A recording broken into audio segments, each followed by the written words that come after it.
ಮತ್ತು ಇದರ ಮುಖ ಮತ್ತು ಎದೆ ಭಾಗ ಬಂದು ಹಳದಿ ಮತ್ತು ಬಿಳಿ ಇರುತ್ತದೆ ಮತ್ತು ಇಲ್ಲಾಂದ್ರೆ ಲೈಟ್ ಗ್ರೇ ಇರುತ್ತದೆ. ಈ ಗಿಳಿಗಳು ಬಂದು ಚಿಕ್ಕದಾದ ಬಾಲ ಇರುತ್ತದೆ ಮತ್ತು ಇದರ ತೂಕ ಅಂತ ನೋಡಬಂದ್ರೆ ಸುಮಾರು 90 ಇಂದ 120 ಗ್ರಾಂ ಇರುತ್ತದೆ ಈ ಗಿಳಿಗಳು. ಮತ್ತು ಇದರ ಉದ್ದ ಅಂತ ನೋಡಬಂದ್ರೆ ಸುಮಾರು 28 ಇಂದ 30 ಸೆಂಟಿಮೀಟರ್ ತನಕ ಬೆಳೆಯುತ್ತವೆ ಈ ಗಿಳಿಗಳು. ಈ ಗಿಳಿಗಳು ತುಂಬಾ ಕ್ಯೂಟ್ ಮತ್ತು ಕಾಂಪ್ಯಾಕ್ಟ್ ಸೈಜ್ ಇರುವುದರಿಂದ ಪೆಟ್ ಆಗಿ ತುಂಬಾ ಪಾಪ್ಯುಲರ್ ಆಗಿರೋ ಗಿಳಿ ಆಗಿರುತ್ತವೆ ಇವುಗಳು. ಇದನ್ನು ನೋಡುವಂಥದ್ದು ಬಂದು ಬುದ್ಧಿವಂತಿಕೆ ಮತ್ತು ಈ ಮಾತನಾಡುವ ಸಾಮರ್ಥ್ಯ ಹೆಂಗಿರುತ್ತೆ ಅಂತ ಈಗಲೂ ನೋಡಬಹುದು. ಇವಾಗ ಮಾಂಗ್ ಪ್ಯಾರಾಕಿಟ್ ತುಂಬಾ ಇಂಟೆಲಿಜೆಂಟ್ ಬರ್ಡ್ ಆಗಿರುತ್ತವೆ.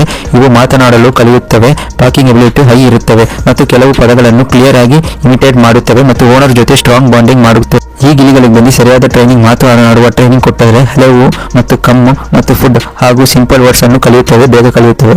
ನೆಕ್ಸ್ಟ್ ನಾವು ನೋಡೋಣ ಬನ್ನಿ ಸಾಕುವ ವಿಧಾನ. ಈ ಗಿಳಿಗಳನ್ನು ಹೆಂಗೆ ಸಾಕಬೇಕು ಅಂತ. ಮಾಂಗ್ ಪ್ಯಾರಾಕಿಟ್ ಅನ್ನು ಸಾಕುವಾಗ ಗಮನಿಸಬೇಕಾದ ವಿಷಯಗಳು ಏನಂತ ನೋಡಬಂದ್ರೆ ಅದರ ಕೇಜ್ ಸೈಜ್ ಬಂದು ದೊಡ್ಡ ಕೇಜ್ ಇರಬೇಕು. ಅವಾಗ ಅಂದ್ರೆ ಫ್ರೀಯಾಗಿ ಓಡಾಡ್ತಾ ಇರುತ್ತವೆ ಮತ್ತು ಒಳಗೆ ಪೆರ್ಚ್ ಅಂದ್ರೆ ಕಡ್ಡಿಗಳು ಇಕ್ಬೇಕು ಮತ್ತು ಅದಕ್ಕೆ ಏನಾದ್ರು ಆಟ ಆಡೋಕ್ಕೂ ಏನಾದ್ರು ಚಿಕ್ಕ ಗೊಂಬೆ ಬರುತ್ತೆ ಅದಕ್ಕಂತ ಅದು ಬಳಸಬಹುದು ನೀವು. ಮತ್ತು ಡೈಲಿ ಕ್ಲೀನ್ ಮಾಡಬೇಕು ಕೇಜ್ ಅನ್ನು.